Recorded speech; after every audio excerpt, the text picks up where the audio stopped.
put it this way. I have heard people, politicians, claiming to be defenders of women's rights. I've never heard defend women's rights in the past. In fact, I've heard support policies like the rape clause, for example, that run counter to women's rights. We have legislation looming in later in this Parliament on criminal justice reform to try to deal with issues of low conviction rates for rape and sexual assault. We are likely to be dealing with legislation in months to come around abortion buffer zones. And I think it will be interesting to see how many of the so-called defenders of women's rights in the context of the trans debate suddenly don't think that all women's rights are actually important.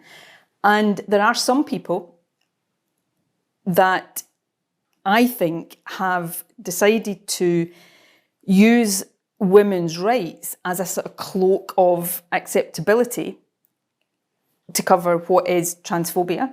Now, again, that's not everybody who opposes this bill. I want to be very clear about that. But there are people who have opposed this bill that cloak themselves in women's rights to make it acceptable. But just as they're transphobic, you will also find that they're deeply misogynist, often homophobic, possibly some of them racist.